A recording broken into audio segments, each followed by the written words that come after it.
everybody, Orphan here. Welcome back to Xenoblade Chronicles. Last time, we took on all the super bosses in the game, and that was the main finale. This time, it's a bonus part. We're doing two things in this bonus part. First off, we're taking care of the last two time attacks that we did not do. One of them is so if you don't want to see that, you could skip to this timestamp on screen. Second of all, one of these time attacks is something that's only unlocked once you beat Future Connected, which is something that I have on a different file here, so my equipment is different. Like, for example, Ryan has the atomic driver. Yeah, because of that, I'll also put on timestamp on screen for if you want to skip potential Future Connected spoilers, but want to see the other time deck. So I'm playing on my different file. Anyways, Lost in Dark Dream. That's the one that you need to be Future Connected for. Let's do it. Please to come back soon.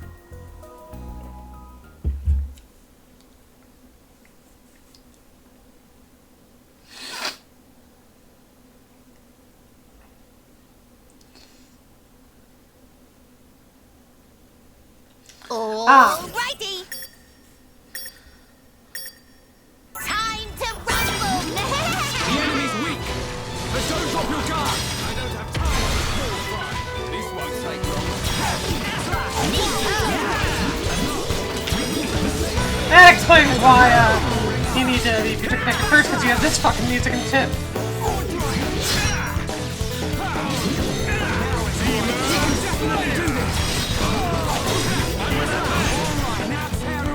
Okay, Ryan.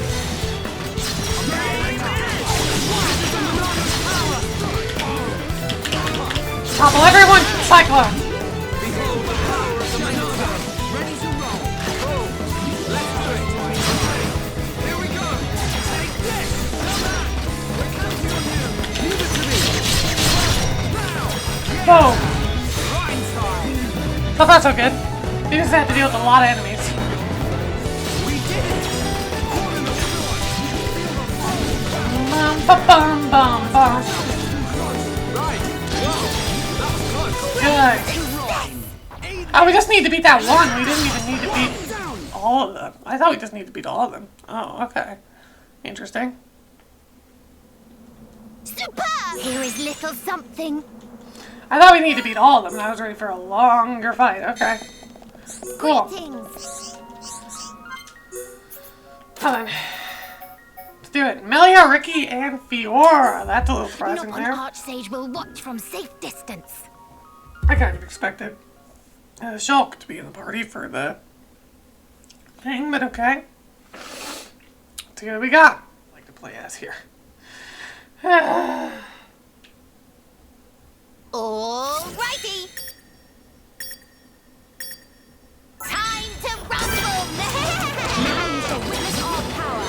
You dare challenge me? I'm gonna go all out. Me too. Power.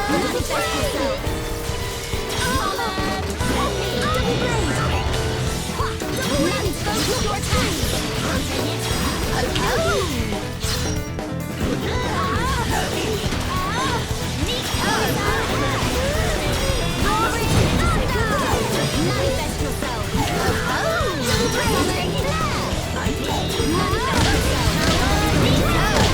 Topple, a fucking course topple. Gone blurry. Is that all the backbone you have? Not that long barrier. I'll be fine now. Double blade.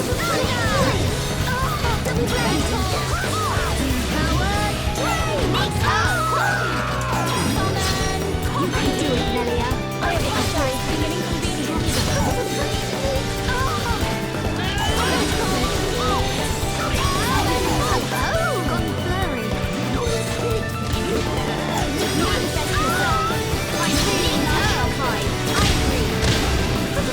Oh, come on!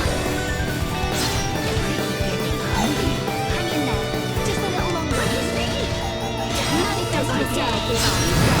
Barrier. Through me. Here comes the ball. Shifted into second. Double wind. Your actions impress me. Double blade. you not have fucking vision while I'm in the middle of this shit?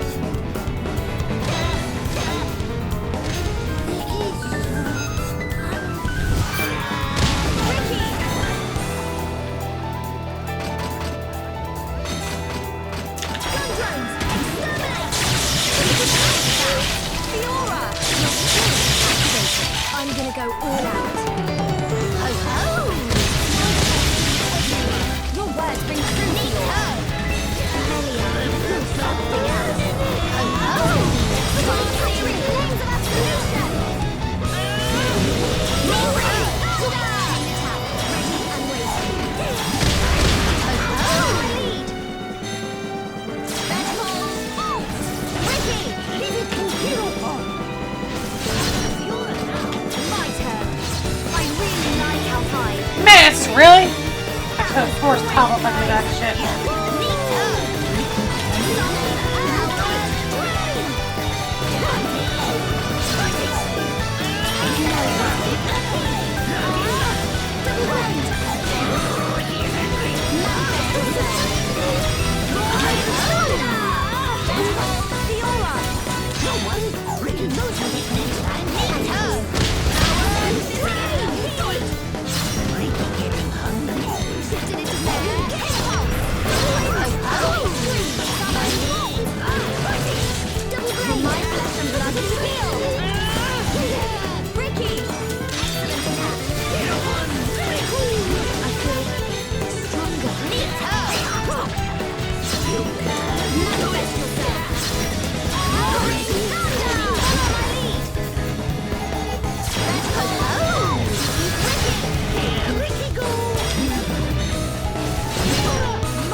And we have to patch ourselves up. Ricky, go to bed now. It was definitely much faster. There we go. Archstage thrilled beyond words. Oh god. Alright. This last time attack, this one I'm worried of. 99. Let's begin. And yes, I know I'm not like level 99 for this. I'm not even level 98 for this. I'm very worried. I'm very, very worried. What do we even have to deal with here? I have no idea. Alrighty. Well, I don't like this already. Time to rumble. Kill our bone worms. Okay. This one's mine. Make it a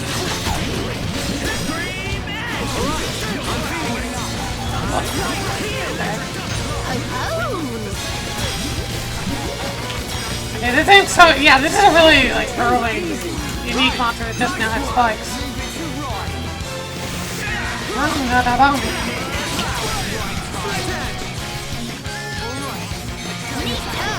Do it. Break. Topple.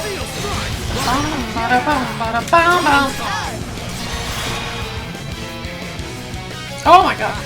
What the fuck is going on with his head? What the fuck is happening with his head? What is going on with his fucking head? Oh my, what the fuck?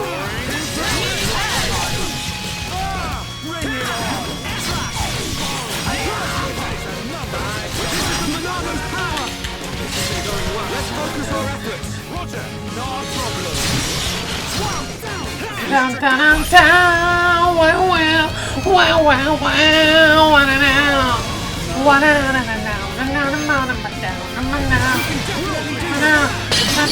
now. Oh my, okay, territorial robot, removal controls, okay.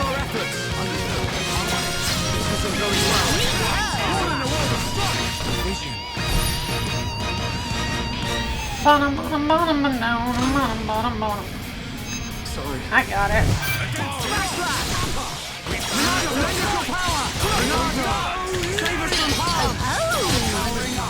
Prepare for a chain attack. Roger. All systems go. All right. Okay. Here we go. Take this. Come back. Here I come. Whirling slash. Yo. Sword drive. Leave it to me. Keep it up. Leave it to Bleed. me. You cannot escape. Yeah. Lariat. Grind time. Yeah, well played. You are at one with the battlefield. We can definitely do this. Okay, it's like, give me my fucking chance. Thank you. I want to build up that party game. Break. Double. Wow. Okay, my turn. So far this is so good. It's just got multiple waves. This is a problem. Okay, everyone to Glassy does not have fucking spikes though, so that's good. This is a problem though. And we're doing a lot more damage than like the Blizzard Belgas. Like, we're actually doing quite good against it so far. Except for that.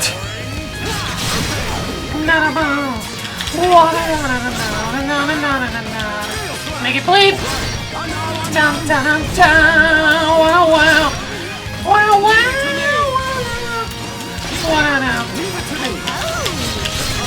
Ah, so close. Come on. This is surprisingly going well. This is going surprisingly well. Get rid of the Blizzard Belgas. There we go. Avalon capacity, we just need to topple. We just need to topple and we'll be fine.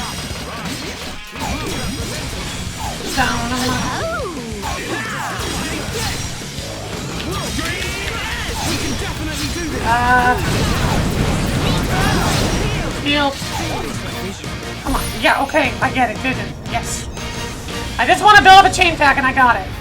I just need to build up a chain attack and I got this. Like, I just need a chain attack. That's all I need. You're really getting into this, right?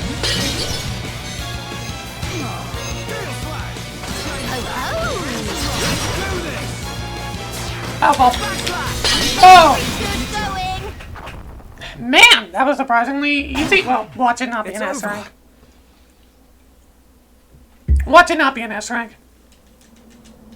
No, absolute S rank. That was surprisingly done so easily. The problem and that's only because it just didn't have spikes. What I'm curious and worried about is this one. Include disadvantage with, okay, Fiora, which is, I'm glad that we're playing as Fiora, Melia, and Charla. Okay, and after we beat this, we'll find out if there's anything, like, special for getting S rank on everything, but we'll see. We will see. I didn't actually expect that to go as smooth as it did. I expected to actually have trouble with that a lot more. I was actually prepared to need to go back and prepare. Time to rumble! We can do it! Don't let a single one escape.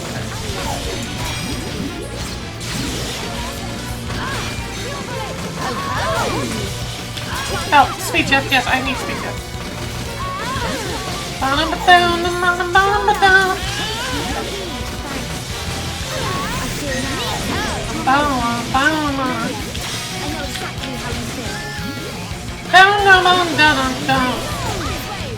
What's this? Sword Jump 10. Okay, good. They chose correctly.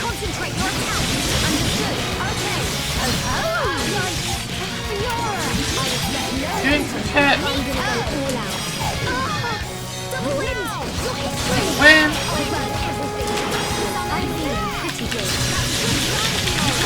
Goodbye, Shimmering Forte! Boom! I don't even have a fucking problem anymore. Did you just go in front of me? Come on. I'm gonna save chain attack for the next round.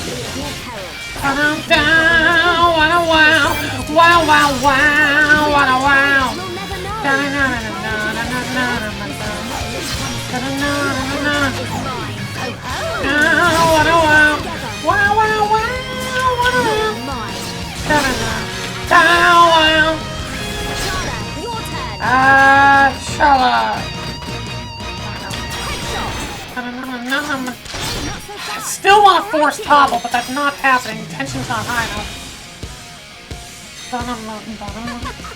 We did it! Without that, Fiora!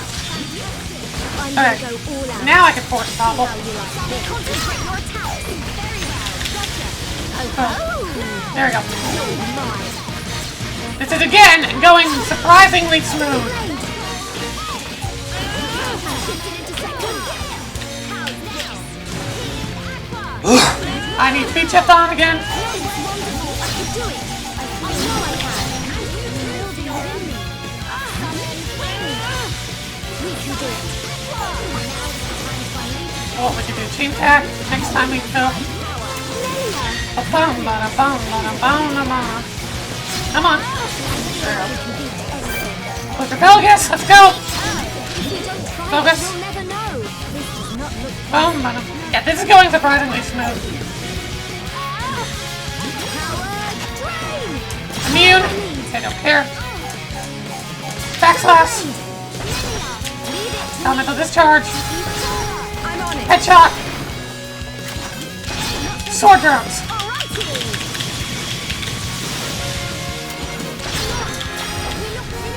My turn.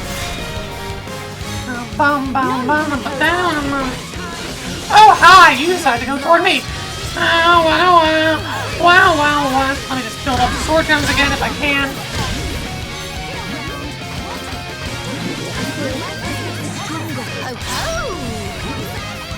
Okay, and now avalanche. Bassy. Boom. Second gear. Backslash. I have my tension not as high, by the way. Fine. I know I can. I need to increase my tension.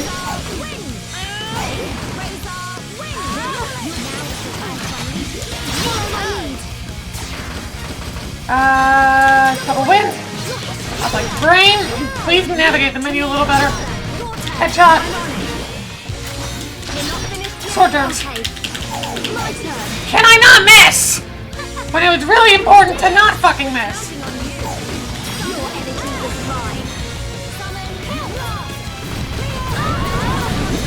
I see why they give us Charlotte, but still. Okay, yes, I don't need. You're just wasting my fucking time. It's straight up just wasting my time.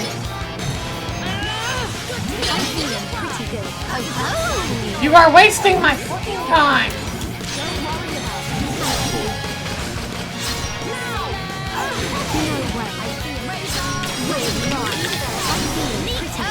Well, this is about to suck.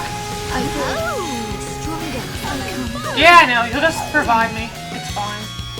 We are far from finished here. We got it. Well, we don't got it. We are not making it below 5 minutes. Shit. Wow.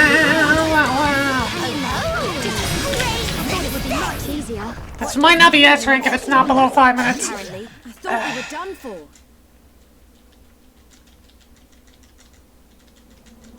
Here is Still S rank. Nice. Yeah, that was surprisingly easy. Why was that so fucking easy? Frontier, Corsage, Frontier Top, etc. What is that?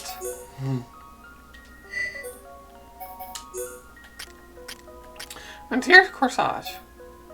Oh, okay. And then Frontier Top. Oh, okay, I get it. Frontier Bracelet.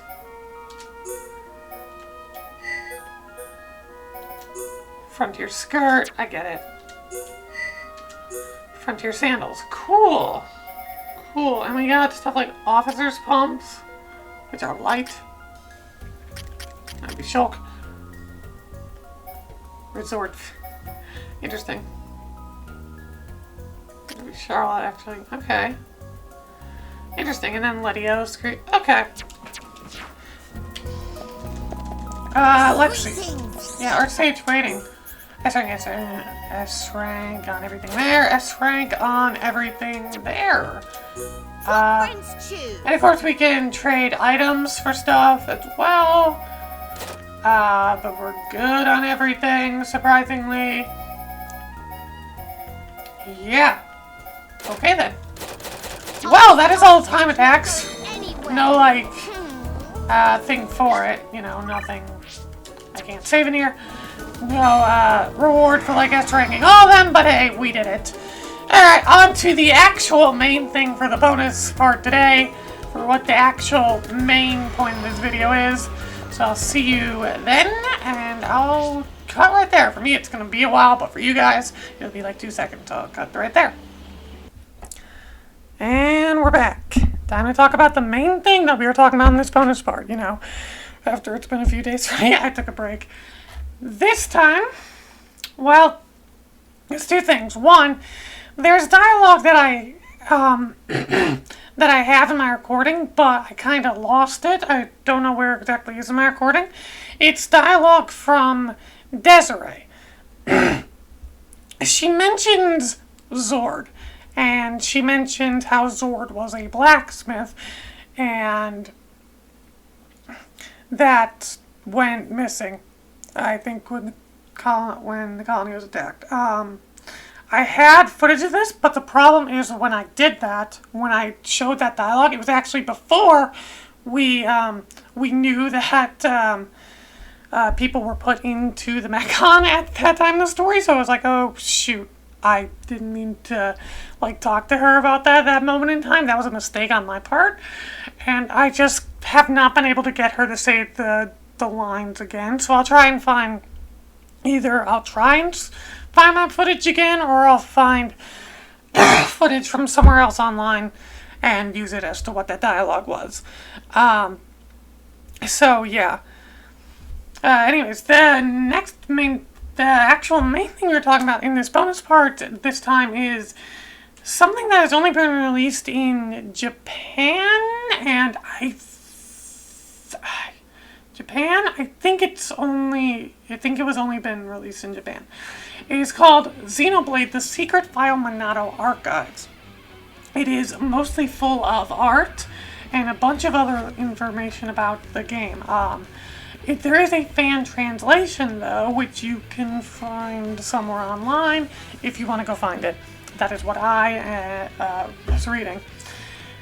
It has a few stuff, like talking to some developers, including stuff we've already talked about, like how Ricky's HP was, low at first, but then they, just changed it on a whim.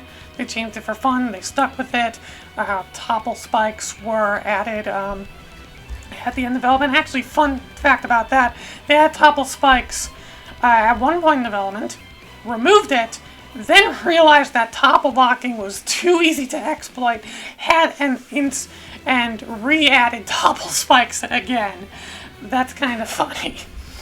It also has a few other stuff, such as polls from Japanese fans about favorite characters and stuff. Let me find it here. I just need to find it somewhere in here. Oh yeah, this also has every single, dialogue and stuff from Heart to Hearts. All the dialogue for, what they say during side quests. All the battle dialogue as well. It's insane. There's so much here. Talking attacks, speaking to party members, giving orders, battle commentary, yeah, all that. They have all that stuff here.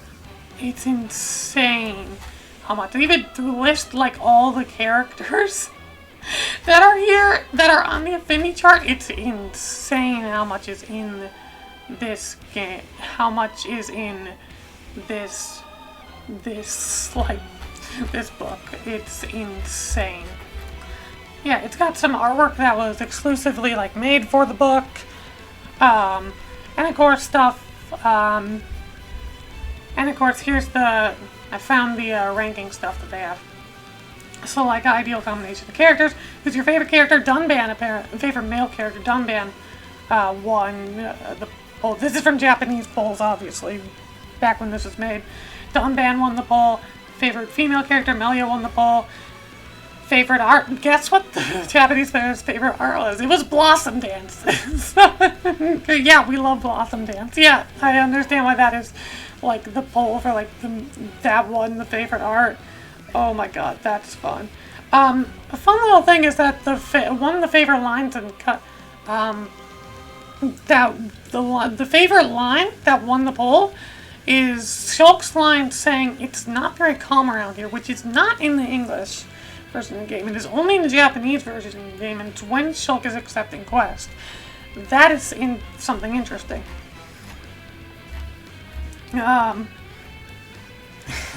Also, all the unique monsters left them lasting impression. They have Immovable Gonzalez number 1, Territorial Robart number 2, Majestic Mojo number 3, and then there's Frenzy Banna 4th, Ancient Dala 5th, and Mischievous Nervous 6th. Yes, I understand why they all were in the top. They were hard. Very, very much there. The poll that they had, they also had a poll for what accessories from the game would you like to see, and the one thing that won is a Ricky plush. I want to see a Ricky plush too, and there's actually a design of a Ricky plush in here. I'll put the creators of this Ricky plush on screen, who made this, and I'll show what it looks like on screen right now. But that's not what I want to do. Like, that's really cute. Alright, now I'm back. Jesus Christ. Yeah, the Monado Archive Secret Files is very interesting to look at and take a look at and read. I recommend finding it yourself and read it, look at it at some point. Because it's 254 pages. I cannot go over the whole thing. No way in hell. This is just kind of me more recommending stuff for you in this. However, there is something I would like to read in this. There is something I would like to read in this secret archive, and that is something known as the secret episode. I would like to read this as one final little send-off before we go to Future Connected. So let's do this. Also has some new art as well. So cool. Secret episode, Xenoblade insert story, home again.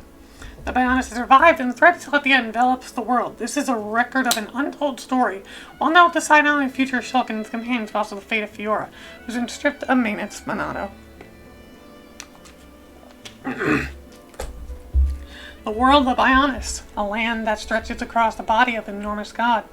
Situated on Dry Calf is Colony 9, a settlement for the dwindling members of the Hans race. It's said that there once existed about 10 colonies in all, most of which were destroyed by Mechon attacks. And Colony 9 had endured thus far because of its fortuitous distance from the Mechonis. Although falling detached bits of the Bionis body posed an occasional threat from above, there was no question this colony was a precious, peaceful haven for the Hans. For Ryan, Dunban, Fiora, and Shulk, this was their one and only home. Hey Shulk, got a minute? Dean, a researcher at least 10 years older than Shulk, called out to him inside the weapon development lab. He had come to Shulk long ago for help too, hoping Shulk could act as a matchmaker between himself and a widow he had fancied. Seemed Dean hadn't changed a bit since Shulk's absence. I don't know much about this sort of thing either, actually. Dean continued to speak, unaware of Shulk's inner feelings. But because Dean was his senior and because he needed help, Shulk couldn't rudely turn him away. Instead, he answered as always, "That doesn't sound good."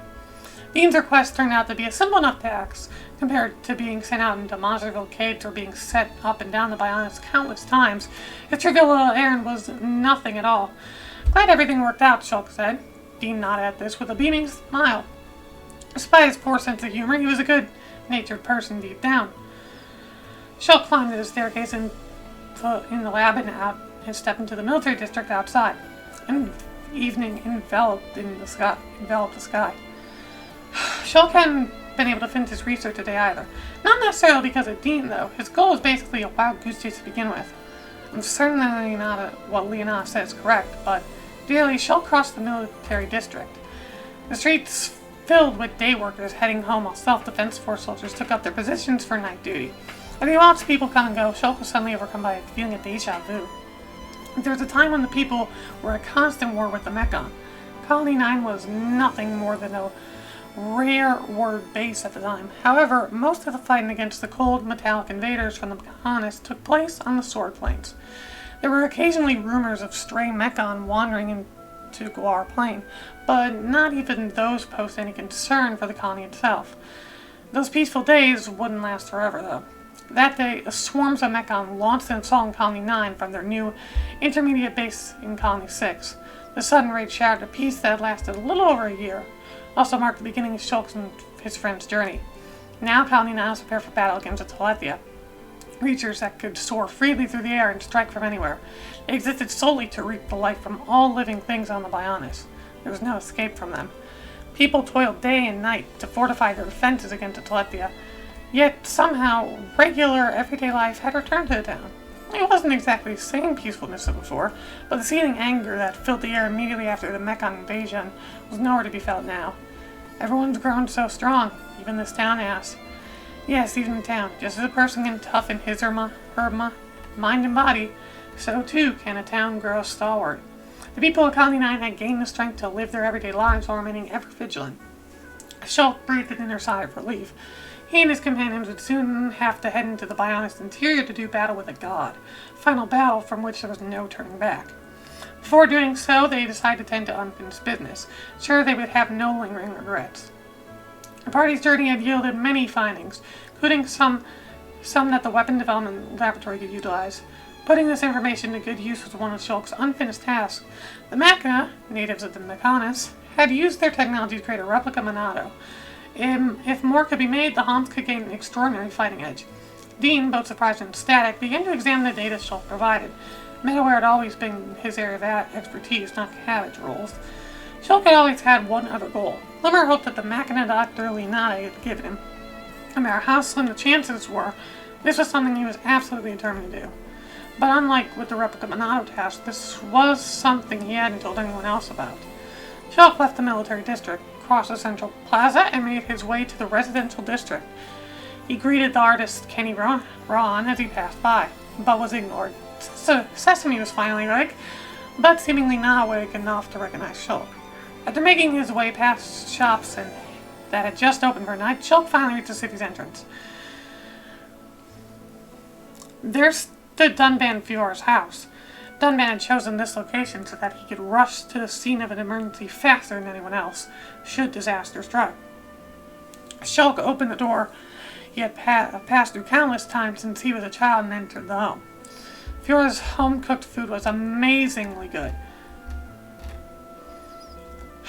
The camp food she made during the journey was tasty too, of course, but finally being home again with her familiar spice and ingredients seemed to help her unleash her full potential. Shulk, who had arrived late, was thoroughly enjoying the food. Fiora was delighted to see this as she prepared more to eat. Visitors were once common to Dunban's home. Besides Fiora's childhood friends, Shulk and Rhine, Dunban's war buddies Mumcar and Dixon were also regular visitors, as were Colonel Vanguard and Lieutenant Colonel Kantz of the Self-Defense Force. But after the Battle of Sword Valley, the only people who ever came to see Dunban were get-well visitors. Much time had passed since then, however. The old war buddies who once sat at the dining table, were now replaced by Charla, Ricky, and Melia. The sight of the lovely dinner gathering warmed Shulk and Dunban's hearts. At least until the food on the table ran out. Hey, Pops, that was my food. Ryan, eat plenty already. Ricky deserved to eat for working hard all day. I'm the one doing all the work. All you did was spew poison fire from behind. It burns up lots of calories. Ricky needs to refuel or else dizzy. Ricky said, stuffing his mouth with energy all routine.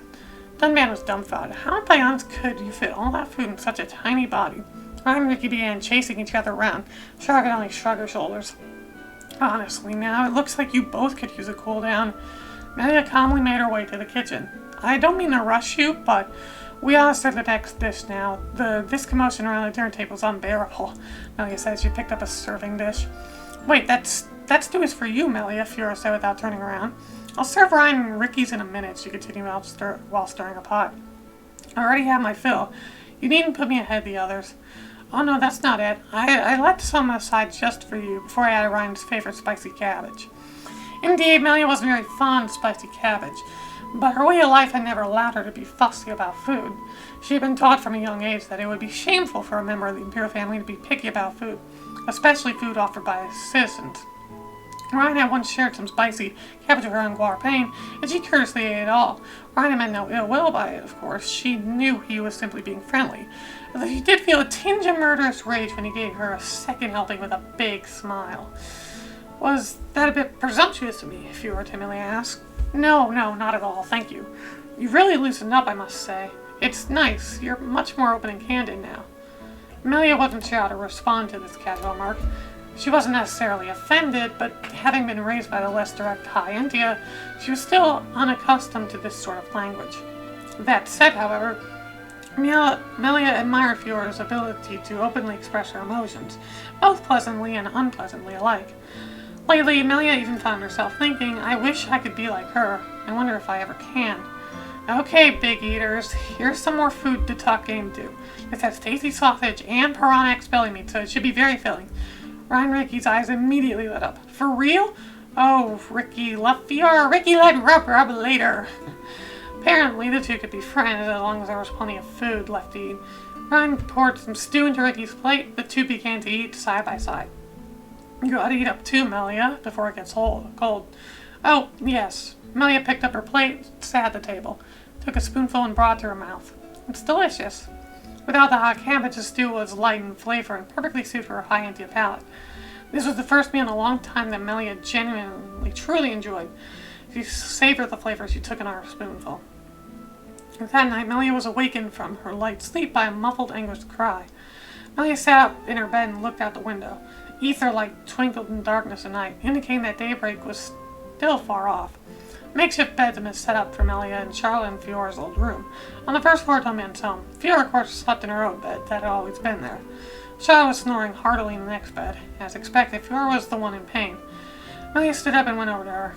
She's enduring another painful night. Truthfully, Fiora's moaning had woken Melia up several nights in a row, but there was nothing Melia could do for her. She was sweating in her sleep, nor did she have a fever. Or she wasn't sweating in her sleep, but nor did she have a fever. In fact, there was nothing visibly wrong at all. Fiora's body was most likely experiencing some sort of technical problem that only Leonardo would understand. Melia took Fiora's hand and thought fervently, I wish I could do something. She felt concern for her friend's well-being, as well as a sense of powerlessness. Then a seething sense of anger followed by an unfocused frustration. Just then, Melia glimpsed a familiar figure out the window. It was Shulk, who was supposed to be asleep in Dumbman's room upstairs. Where is he going at this hour of the night? Melia sent her unfocused rage in Shulk's direction. Every night she held Fiora's hand she moaned in her sleep. Melia did this because there was nothing else she could do. But shouldn't Shulk have been doing it instead? Of course, it made no real difference if it was Melia's hand or Shulk's hand. Hand wasn't going to magically cure Fiora's physical problems. Melia was fully aware of this, but reluctant to accept it. Although if they were in the safety of the town now, there might be no telling when telepathy might strike. Melia donned stellar defensive equipment and set out after Shulk. He was headed back to the research lab he had holed himself up in during the day. Shulk went straight to the lab. Once there, he began searching a bookshelf for something, unaware that Melia was watching him in the doorway. He appeared to be looking through very old paper documents. On closer inspection, the room was absolutely littered with similar texts. He was likely continuing the research he had begun during the day. Shulk's passion to achieve what needed to be done was always his strong suit. His sincerity, I'd say Melia before, in fact. The book of Monado he was now working on would undoubtedly save many lives, too. Even so, Melia wanted to shout him. Saving countless hearts is a wonderful thing. How can you blindly ignore the nightly suffering of a single person? Shulk had no idea that Melia was in the lab with him, or that she harbored such anger. His thought was focused entirely on the biotic regeneration device. Biotic regeneration device was a piece of ancient High Entia technology Leonardo had told him about. No one among the present-day High Entia knew how it worked, but it could supposedly free Fiora from her suffering. Not even the Machina could recreate the device. But there was a chance one still existed somewhere out there in working order. Trusting Leonard's words, Shulk poured through the Sacrament Research Team's records. The team members, including Shulk's parents, had investigated the ruins of ancient civilizations scattered across the Bionis. Shulk hoped that the device might have been mentioned somewhere in their findings. So, while working on the replica Monado mass production project, he continued to contend with piles of books and documents. Melia entered the room, oblivious to the thoughts going through Shulk's mind. "Shulk, what are you doing here?" "Melia?" Unfortunately, Shulk was just about to move a heavy bundle from top of the bookcase. Taken by surprise, he lost his balance and fell onto the floor, right on top of Melia. The weight of decades of research became literal physical waves. Tome after tome came crashing out in their heads. "Look out!" Shulk, hoping to shield Melia from the attacks, covered Melia's body with his own. Then it happened. Melia speaks to the verification device. "As successor to the Imperial line, I hereby order that control be yielded to me."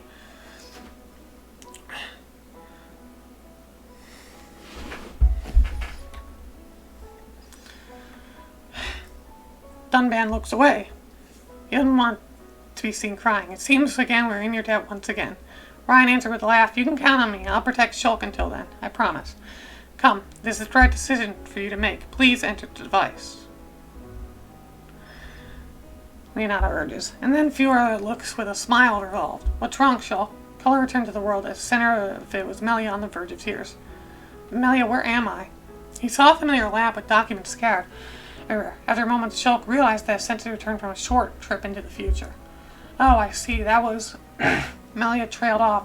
She finally realized that Shulk hadn't passed out while trying to protect her. Instead, a special ability had activated. "Did you see the future?" Shulk nodded and began to explain what he'd seen. Leonardo had been talking about a biotic regeneration device, which was precisely what he was looking for now. In front of her stood Fiora. She was surrounded by the others, who all seemed happy, and then Melia used her identification to open a door. A door that led to a room with the device. In short, it was the thing you'd been researching. "Yeah.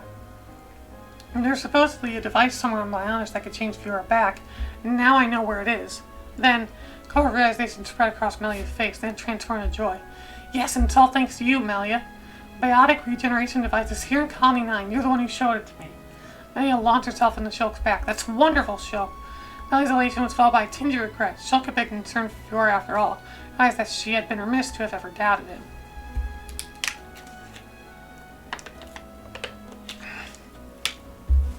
Shulk's party, now joined by Leonardo, who had quickly arrived from Junks, now stood in the Magmal ruins. "This ornamentation, I've seen it in the Imperial capital before." Melia was struck by a feeling of deja vu, for what she saw bore a strong resemblance to an Imperial underground building. "These are no ordinary ruins. They're the innards of an ancient high-Antia flying machine." Leonardo's words stunned Shulk and his companions. For the Colony 9 Self-Defense Force, these ruins had been a convenient source of ether cylinders, as well as a handy training spot full of monsters and defense systems. It turned out, however, that the ruins were actually the interior of a flying machine that likely crash-landed long ago. They developed their own unique type of technology, different from the Machinas. The biotech regeneration device is one such example. The fact the system is still in such good condition suggests that the regeneration device might still be intact too.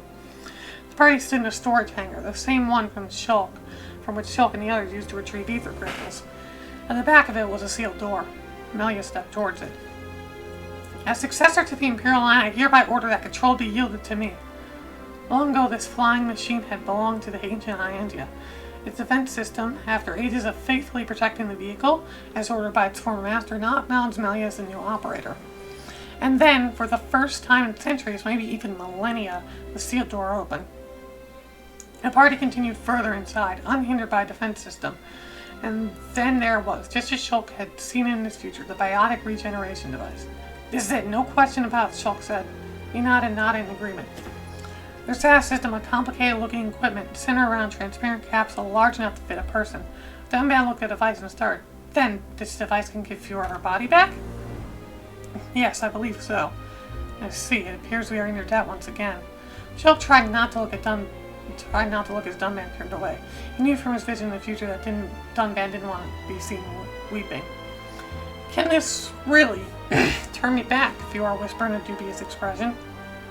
He now laid a hand on her shoulder and replied, Yes, it can. Although your body is a machine now, you still have parts of your biological form. This system will use genetic data to reconstruct your original body. Ricky not understand, but this make Fiora squishy squish, then she get Ricky snuggles. Fiora giggled, of course, although she smiled at Ricky. She also seemed faintly hesitant. Charlotte keenly picked up on this. What's wrong? Is something the matter? Well, it's... how long will this regeneration take, Leonardo? Leonardo fiddled with the control panel while she answered. For your body, I believe half a year should do. Half a year. Fiora's face turned grim. Ryan swung his right arm around, smiled. He tried to cheer up. Half a year, huh? Come on, me. I'll protect Shulk until then, I promise. Come off it, Ryan. You know I don't need your protection. I'll be just fine.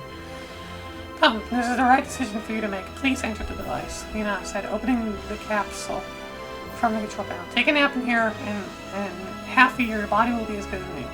But as Fiora held her right hand to her chest and smiled a little bit resolved, no, I'd rather not. From atop the hill leading to the Tefra Cave, Shulk and Fiora looked down at Colony 9. Are you really sure about this, Fiora? Stop asking the same question over and over. Shulk, you're always that way, Fiora replied. Unlike Shulk, Fiora now felt completely free from her worries, because she had made the firm decision that she wouldn't go into the regeneration device. For now, at least. If Fiora were to regenerate her body now, she would have to sleep for half a year. God probably wouldn't wait that long. The Telethia were set to eradicate all life on Bionis. Shulk and his friends needed to slay Zanza, before that could happen. But if Fiora went into the regeneration device, she wouldn't be able to help them fight. I've made up my mind. I'm going to fight alongside you with its body. I can always change back later. It's like I said before. I'd rather fight by your side than stay behind and worry. Leonardo felt conflicted. There's no telling how long the coming battle would last, and there was no guarantee that Fiora's body would last that long without her Monado. But explaining this wouldn't have changed Fiora's mind in the least. In which case, there's only one thing Leonardo could do as a doctor. Very well. If that's what you want, now make sure your current body keeps going for as long as possible. I'll even give it every extra minute and second I can. Ryan and Dunn and stood side by side, looking down the streets below them. Let's come back here for sure, Dunman. Indeed. And once the battle's over, we can get Fiora her old body back and all live here together. Shulk nodded at their words. Yes, because this is our home. Until Shulk and his companions set out for the cave on their way to Guarplain. Behind them, standing as it always had, was Colony 9, their one and only home.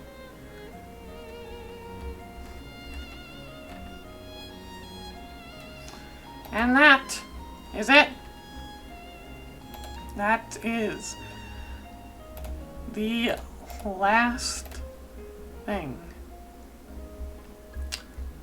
that I wanted to cover for the main game of Xenoblade Chronicles. That's a fun story they had. I do very much like that a lot. Next time on Xenoblade Chronicles, we'll be heading into Future Connected. So yeah, all we have next is Future Connected. See you guys then.